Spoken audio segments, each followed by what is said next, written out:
Hello, my name is Jim Kristoff, and thank you for taking the time to view this video. Let's begin. Let's talk about the art of prospecting and networking. It seems to be a lost art in today's sales environment. Salespeople would much rather have the customer come to them rather than prospect and network on their own. So, to show the average salesperson just how important prospecting and networking is, let's review a few statistics. On today's automotive showroom floors, the average closing percentage of first-time walk-ins is about 17%. The average closing percentage for referral customers is about 38%. And the average closing percentage for repeat customers is well over 50%. Now you have to ask the salesperson, wouldn't you rather have a 2 or 3 times better shot at closing someone?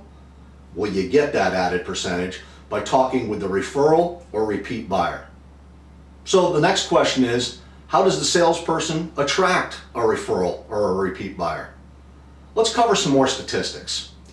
In the United States in 2009, there will be approximately 11 million new vehicles sold and approximately 45 million pre-owned vehicles sold. That's a total of 56 million vehicles sold even in a down economy.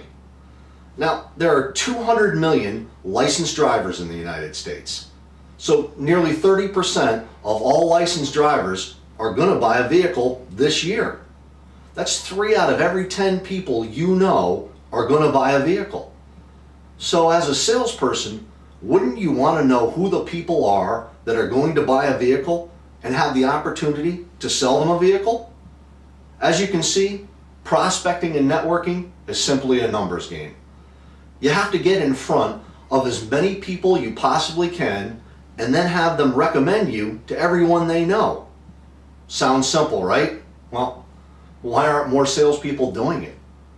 Well, prospecting and networking is not an instant gratification kind of world. It takes a lot of hard work and a lot of daily diligence to get a good prospecting and networking program off the ground. You have to know in advance that the prospecting and networking program will not give you any rewards for at least 90 to 180 days from the day you begin. But it's a numbers game, remember? Well, here's some more numbers. We each have a circle of influence of somewhere between 50 and 200 people. This circle of influence includes family members, friends, and coworkers.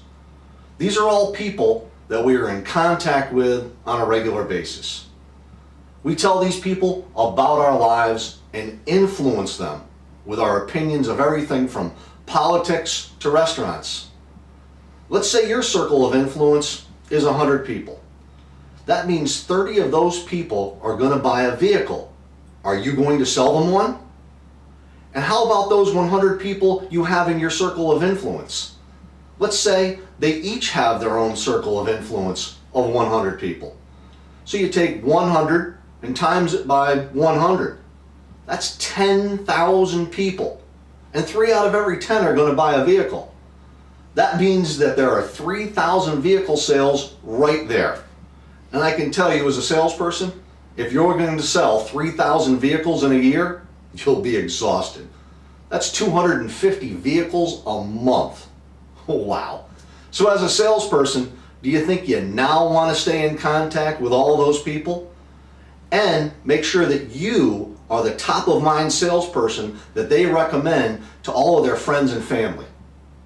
I could go on and on and on about prospecting and networking. The key is to get the salespeople sold on the idea. Thank you for taking the time to view this video. You can see more of my videos on my website, jimkristoff.com. Once again, thanks, and I'll see you next time.